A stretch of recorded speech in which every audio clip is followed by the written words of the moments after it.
Hello, नमस्कार। I am Satpal Panchal और आज का टॉपिक है कंप्यूटर हिस्ट्री। आज हम कंप्यूटर हिस्ट्री के बारे में बात करेंगे। कंप्यूटर का इतिहास कहाँ से स्टार्ट हुआ है। कंप्यूटर के इतिहास को जानने से पहले हमें ये जानना पड़ेगा कि कंप्यूटर कहते किसे हैं। कंप्यूटर का मतलब कंप्यूट करना, मतलब किसी चीज को जोड़ के, घटा के, मल्टीप्लाई करके उसका रिजल्ट प्रोवाइड करना। ऐसी कोई भी डिवाइस, ऐसा कोई भी यंत्र जो कोई रिजल्ट हमें प्रोवाइड करता है, हमें रिजल्ट देता है, उसे हम कंप्यूटर कहते हैं। अब रिजल्ट तो कई सारी डिवाइसें देती हैं। हम घड़ी हमें टाइम बताती है, थर्मामीटर हमें टेम्परेचर बताता है, गाड़ियाँ हमें स्पीड बताती हैं, कंप्यूटर हमें रिजल्ट देता है, मतलब कोई भी एंटरटेनमेंट टाइप में कुछ भी। तो ये सारे कंप्यूटर होते हैं। तो कंप्यूटर का इतिहास कहाँ से स्टार्ट होता है। कंप्यूटर का इतिहास स्टार्टिंग से ही हो गया था। स्टार्टिंग का मतलब जैसे आदिमानव के टाइम में। अब आदिमानव पे कहाँ से कंप्यूटर आ गया। जी हाँ, आदिमानव के पास भी कंप्यूटर था। कंप्यूटर का मतलब ये नहीं कि डिजिटल कंप्यूटर था, यानी कोई भी ऐसा यंत्र जो किसी चीज को रिजल्ट में कन्वर्ट कर रहा हो, उसे हम कंप्यूटर कहते हैं। तो जरूरी नहीं होता है कि जिसके में कीबोर्ड हो, माउस हो, इलेक्ट्रॉनिक डिवाइस हो, वही कंप्यूटर होता है। स्टार्टिंग में भी कंप्यूटर थे। कैसे थे, चलो बात करते हैं। कौन से ऐसे वो कंप्यूटर थे जो आदिमानव के पास थे। कंप्यूटर हिस्ट्री में बताया गया, the history of computer very long and एगो। जो कंप्यूटर की हिस्ट्री है, इतिहास है, बहुत लंबा और पुराना है, कोई आज का नहीं है। When man use his finger for counting any number. सबसे पहले आदमियों ने किसी वैल्यू को, किसी नंबर को काउंट करने के लिए, when man use his finger for counting any number, ठीक है, किसी नंबर को काउंट करने के लिए अपनी उंगलियों का यूज किया था, किसी नंबर को काउंट करने के लिए। कैसे, जैसे अब स्टार्टिंग में आदि मानव तो पढ़ा लिखा नहीं था, तो जैसे उनसे कोई पूछता था आपके कितने बच्चे हैं, वहां पर कितने पर्सन हैं, तो वो अपना उंगलियों में इशारा कर देते थे, भाई 2 हैं, 3 हैं, 5 हैं, 10 हैं। उन्हें उंगलियों से इशारे करने आ गए थे कि ये 2 नंबर की वैल्यू है, ये 3 नंबर की वैल्यू है, ये 4 नंबर की वैल्यू है। यानी वो क्या बता रहे थे, वहां से रिजल्ट प्रोवाइड कर रहे थे अगले को। देखो, वो हिंदी लैंग्वेज यूज करते थे, इंग्लिश यूज करते थे, वो तो मुझे भी नहीं पता कम्युनिकेशन क्या होती थी उनकी। लेकिन किसी नंबर को काउंट करने के लिए सबसे पहले आदमी ने अपनी उंगलियों का यूज किया था, स्टार्ट करना। आगे बताया गया है, cave dweller want to remember how many animal and person they had killed in had hut. Cave डिवेलर क्या होता है, मतलब आदिमानव टाइप के ही लोग लगा लो एक तरह से, जो गुफाओं में रहते थे और जिनके पास अपना घर नहीं होता था। जैसे आज हमारे पास तो घर है, उस टाइम में आदिमानव टाइम में कहाँ घर तो हुआ करते थे, तो अपने झोपड़ी में रहते थे, या लिखा भी है दे हैड किल्ड इन हैड हट, या अपनी गुफाओं में रहते थे। तो यहाँ पर क्या बताया, the cave dweller want to remember how many animal and person they had killed in had hut. यानी उनका कोई रिलेटिव, जैसे कोई पर्सन हो गया या उनका कोई पशु पक्षी हो गया, कोई उन्हें मतलब बिल्कुल ही प्यारा था, और उसको याद रखने के लिए वो क्या करते थे, वांट टू रिमेम्बर। जैसे आजकल हमारा कोई पेरेंट्स एक्सपायर होता है, हमारे दादा परदादा, हम उसकी फोटो बनवा लेते हैं याद रखने के लिए, करते हैं ना। तो आदि मानव भी ऐसे ही करते थे। तो उनके पास कौन सा कैमरा आ गया, कैमरा नहीं हुआ करता था उनके पास। आगे बताया गया है, they draw carved picture on the wall. वो क्या करते थे, उसकी करप्ट पिक्चर बनवा देते थे वॉल के ऊपर। वॉल मतलब दीवार के ऊपर, पत्थर से खुरच कर या पत्थर की कोई ऐसी पिक्चर बनवा देते थे, जिससे वो अपने आने वाली पीढ़ी को बता सकें ये तुम्हारे दादा थे, परदादा थे, या समथिंग कुछ भी थे। तो कैंडवेलर ने क्या किया था, डाटा स्टोर करने की शुरुआत कर दी थी। मतलब वो पिक्चर क्या होगी, वो तो स्टोर होगी दीवार पे। जैसे आजकल हम अपने मोबाइल में पिक्चर खींच लेते हैं, स्टोर हो जाती है, ठीक वहां से डाटा स्टोरेज की शुरुआत होती है। और मैं आदमी ने जब अपनी उंगलियों का यूज स्टार्ट किया था करना, वहां से काउंटिंग की शुरुआत होती है। मैथमेटिक लगा लो, या डाटा को स्टोर करने की शुरुआत यहाँ से होती है। अब मैथमेटिक की शुरुआत हुई तो आगे अनेक प्रकार के डिवाइस बने, कौन कौन सी चलो बात करते हैं, अब आगे क्या है। फिर बात है एबेकस के बारे में। देखो, इसमें हिस्ट्री ऑफ कंप्यूटर बहुत लंबी है, मैं ज़्यादा तो नहीं बता पाऊंगा, लेकिन जो जो मेन मेन कंप्यूटर हैं, जो हम सुनने को लिए मिलते हैं, या जो एग्जामिनिंग क्वेश्चन में एग्जाम में जो क्वेश्चन आते हैं, उनके बारे में हम बात करेंगे। तो एक सबसे पहला जो डिवाइस माना गया है एबेकस, ये वर्ल्ड का पहला कैलकुलेटिंग डिवाइस माना गया है। यानी किसी संख्या को जोड़ने के लिए इसका यूज किया था, जोड़ने व घटाने के लिए इसका यूज किया था। अब ये कोई इलेक्ट्रॉनिक डिवाइस नहीं है। इसमें जो ये सर्कल टाइप या गोले टाइप दिखाई दे रहे हैं, इनको आगे पीछे करके इनकी वैल्यू को काउंट किया जाता है। स्टार्टिंग में आदमी ने सबसे किसी वैल्यू को काउंट करने के लिए सबसे पहले इस डिवाइस का यूज किया था। देखो यहाँ पर ये पता लग जाएगा, यहाँ पर इस टाइप का भी एबेकस है। देखो यहाँ ये छल्ले ऊपर नीचे हो जाते थे, तो इनसे इनकी वैल्यू पता लगती थी। इसका डेवलप चाइना में हुआ था 300 BC में, और इसका यूज केवल संख्याओं को जोड़ने और घटाने के लिए ही किया जाता था।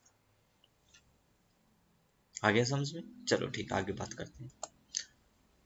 Napier bones. नेपियर बोन्स भी एक डिवाइस हुई है जो कि लॉगरिथम के लिए यूज की जाती थी, मतलब जो मल्टीपल वैल्यू को काउंट कर सकती थी। देखो इसकी शायद पिक्चर ना हो, हाँ ये रही है हमारे पास।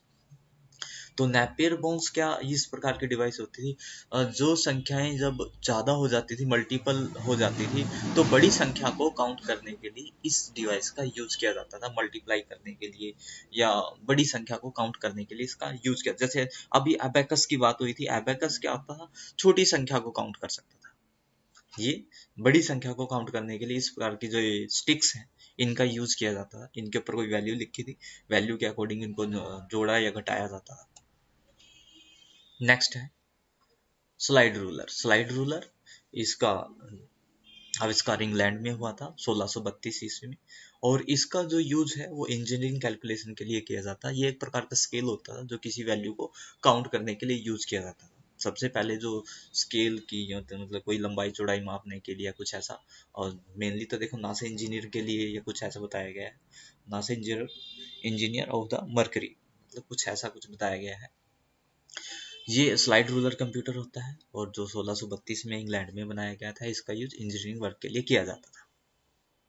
नेक्स्ट बात कर लेते हैं कैलकुलेटिंग क्लॉक। पास्कल भी बनी है एक डिवाइस, लेकिन इसके बारे में, हाँ पास्कल के बारे में बता देता हूँ।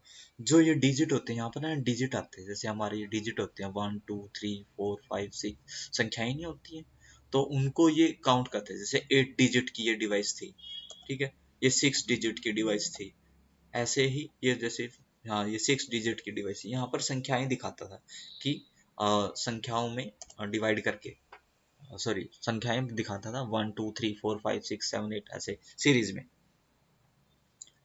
आगे है सबसे main computer, Charles Babbage. Charles Babbage computer को सबसे दुनिया का मेन कंप्यूटर माना गया है। क्या कैसे माना गया है, चलो बात करते हैं। चार्ल्स बेबेज कंप्यूटर जो इंग्लैंड में बनाया गया था। चार्ल्स बेबेज, चार्ल्स बेबेज व्यक्ति था एक जिन्होंने इसका आविष्कार किया था, उसी के नाम से इसका नाम रखा गया। लेकिन इसकी भी हिस्ट्री बहुत लंबी है, चार्ल्स बेबेज और चार्ल्स बेबेज एनालिटिक कंप्यूटर की। जो ये मशीन है, ये दुनिया की सबसे पहली ऐसी मशीन थी जो कि सभी प्रकार की मैथमेटिक गणनाएं कर सकती थी।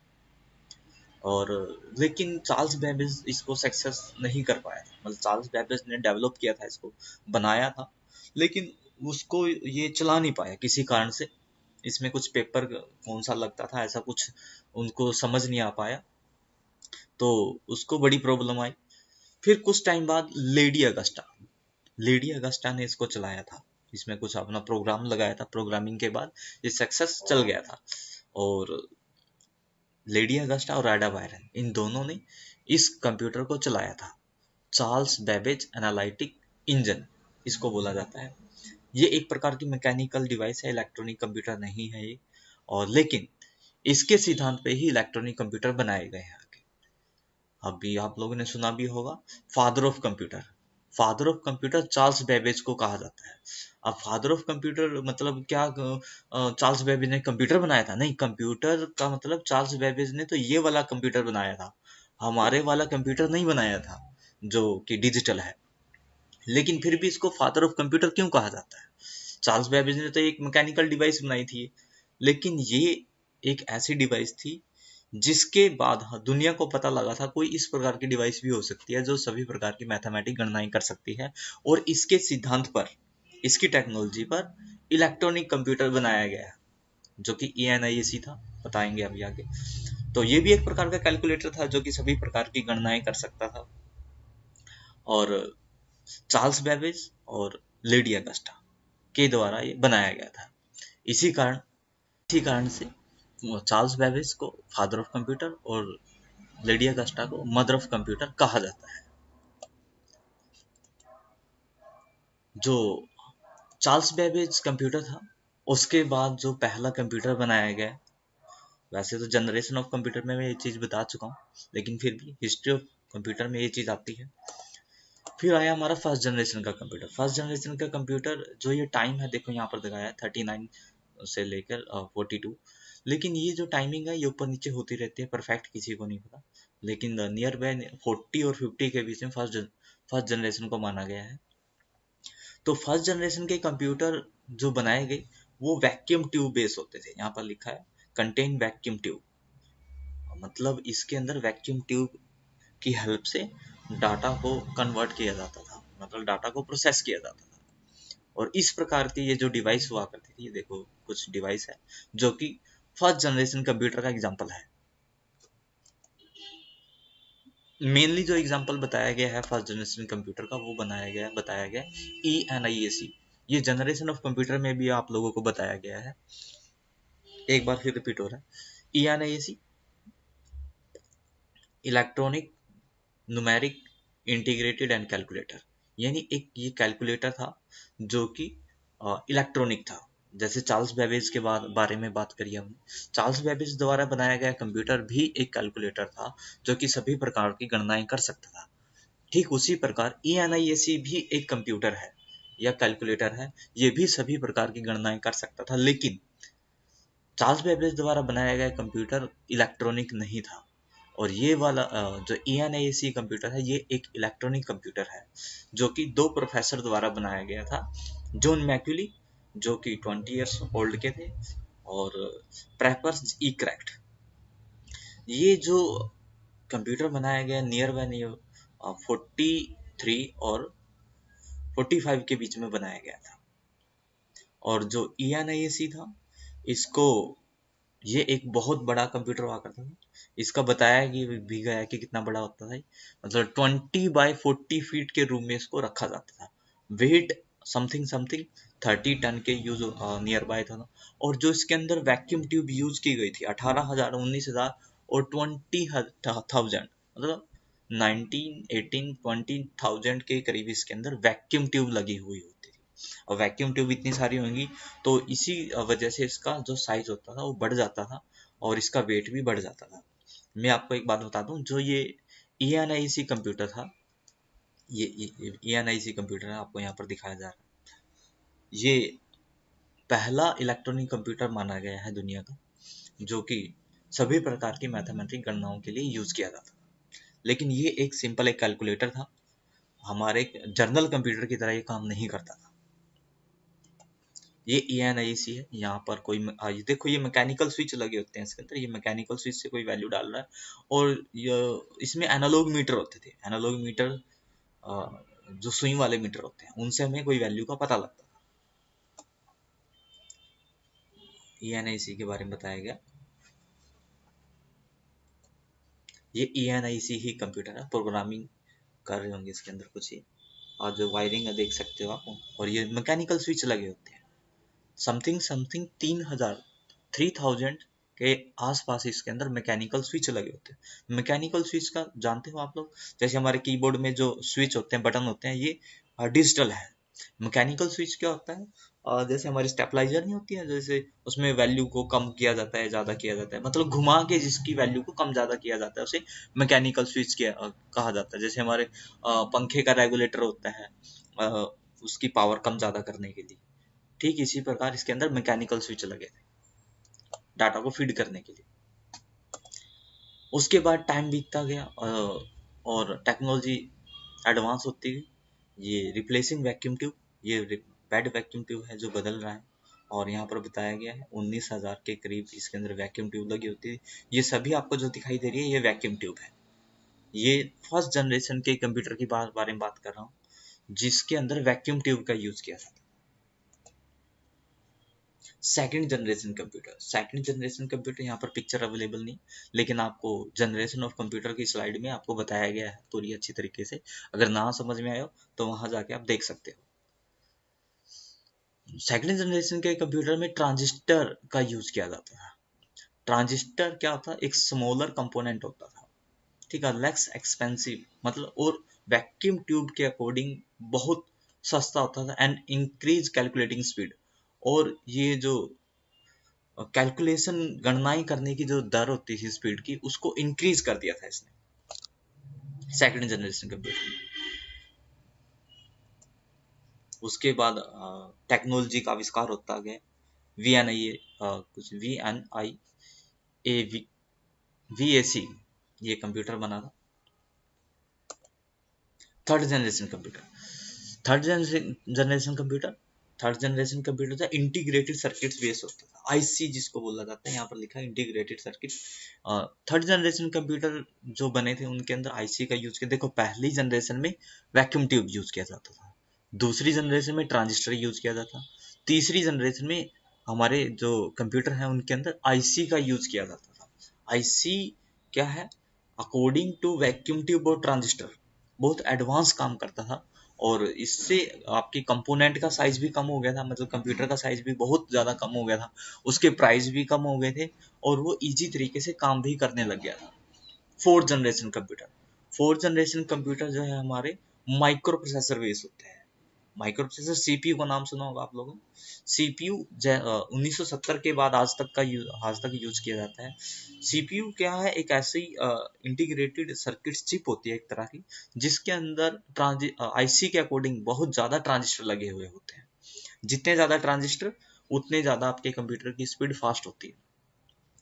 तो 1970 से लेके आज तक जो कंप्यूटर बने हैं उनके अंदर माइक्रो प्रोसेसर का यूज किया है। देखो, कहने को तो फिफ्थ जनरेशन आ चुकी है, लेकिन अभी तक पूरी तरह से फिफ्थ जनरेशन नहीं आई है। जो हमारी रोबोट टेक्नोलॉजी है उसको फिफ्थ जनरेशन माना गया है।